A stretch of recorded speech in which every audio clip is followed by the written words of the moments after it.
اگر آج کی ویڈیو میں آپ کو یہ بتاؤں کہ پاکستانی ڈرونز بھارتی وزیر اعظم نریندر مودی کی گجرات کی رہائش گاہ کے اوپر پرواز کرتے رہے اور بھارت کی ایئر فورس اور بھارت کی فوج تمام تر سہولیات ہونے کے باوجود ان ڈرونز کو نشانہ نہیں بنا سکی، تو کیا یہ ایک بڑی خبر ہوگی؟ تفصیلات آج کے وی لاگ کا حصہ ہے، اور نریندر مودی جیسا بھارتی وزیر اعظم، اس کی سیکیورٹی بھی سٹیک پر لگ گئی ہے، وجوہات کیا ہیں، اور پھر انڈیا کا آرمی چیف پاکستان کو دھمکیاں کیوں لگا رہا ہے، یہ تفصیلات بھی آج کے وی لاگ کا حصہ ہیں۔ میں ہوں فرحان عباس اور آج تاریخ ہے 18 نومبر 2025۔ آج کی ویڈیو میں ناظرین ہم بات کریں گے کہ بھارت کے آرمی چیف کی اس تقریر کی جس میں اس نے دوبارہ بیٹھ کر پاکستان کو دھمکیاں لگا دی ہیں، اور ایک بار پھر پاکستان کو یہ کہا جا رہا ہے کہ آپ کو ہم آپریشن سندور 2.0 کا دوبارہ ایک ورژن سٹارٹ کرنے لگے ہیں،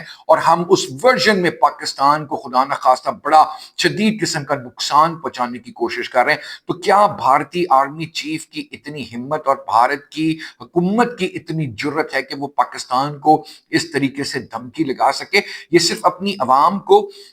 گمراہ کرنے کے لیے ان تمام بیانات کے سر پہ اپنی واہ واہ جے جے کار کراتے ہیں۔ ووٹ کا مسئلہ ہے بابا، ووٹ کا مسئلہ ہے دادا، ووٹ چاہیے نریندر مودی کو، بھلے وہ بھارت کی عوام کو رگڑا ہی کیوں نہ لگا دے۔ اور میرے خیال سے تو مجھے لگتا یہ ہے کہ شاید کہ اب بھارت کی عوام بھی اس کی عادی ہو چکی ہے کہ وہ رگڑا کھائے بغیر مودی کے ہاتھ سے ان کو چین سکون نہیں آتا، جو بہار کے الیکشن میں ہم نے دیکھ لیا۔ اینٹی پاکستان سٹیٹ سینٹیمنٹس اور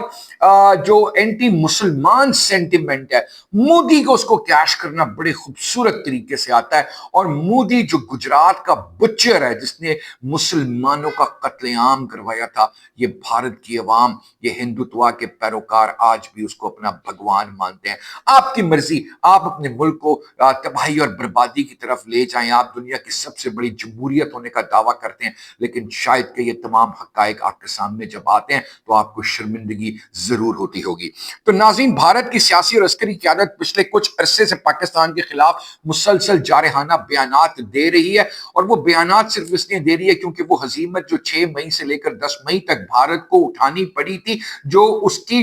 شکست نوشتہ دیوار ہے، جو عالمی برادری سب کی سب اس بات کی مترف ہے کہ بھارت کو پاکستان نے ہاتھوں سے باندھ کر مارا تھا، اور جو رافیل طیارے گرائے گئے تھے وہ تو ایک اپنے اندر آپ ہی ایک پوری مکمل کہانی ہے۔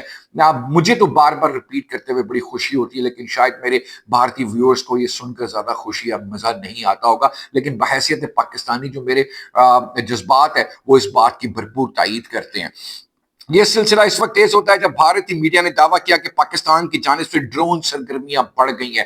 یہ واقعہ جو نریندر مودی کے گھر پر ڈرون اڑنے کا ہے، یہ میں آپ کو تفصیلاً بتا دوں کہ بھارتی آرمی چیف تو دھمکیاں، یہ ترشول ایکسرسائز جو ہو رہی ہے اور اپنی جو پریپریشن کر رہے ہیں، پھر جو لال قلعہ پہ بم دھماکہ ہوا، پھر سری نگر میں جو تھانے کے اندر جہاں پر تفتیش ہو رہی تھی لال قلعہ بم دھماکے کی، وہ پولیس اسٹیشن کو بم سے اڑایا گیا، اور اس کے بعد ان تینوں چیزوں کو جب کنیکٹ کیا گیا تو ہر بندے کا یہی تجزیہ اور تبصرہ تھا کہ بھارت پاکستان کے اوپر کوئی جارحانہ کارروائی کرنے والا ہے۔ لیکن جیسے ہی بہار کے الیکشن کا رزلٹ آتا ہے تو یہ جنگ کا جنون نریندر مودی کا بالکل بیٹھ جاتا ہے، کیونکہ وہ اپنی کرسی پر بڑی خوبصورتی سے برا جمان ہو کر ایک لمبی سانس لی۔ اس نے کہا میں نے دوبارہ ڈگڈگی بجا کر بھارت کی عوام کو مداری بنا کر میں نے نچا لیا ہے، تو مجھے تو اب یہ جگہ مل گئی ہے، تو مجھے اب کوئی پاکستان سے مزید جنگ کرنے کی ضرورت نہیں ہے، کیونکہ اس کو حقیقت پتا ہے کہ پاکستان نے مجھے کتنا دوبارہ مارنا ہے، تو شاید کہ میری سیاست ہمیشہ کے لیے ختم نہ ہو جائے۔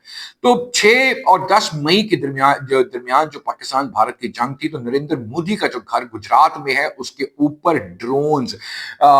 فلائی کرتے رہے، اور یہ بات پاکستان کے ایک ڈیفنس اینالسٹ ہیں خالد چشتی صاحب، انہوں نے اپنی حالیہ ایک ویڈیو پیغام میں یہ بات بتائی، تو یہ بات بڑی انٹرسٹنگ لگی، اور یہ بات شواہد کے ساتھ انہوں نے بتائی کہ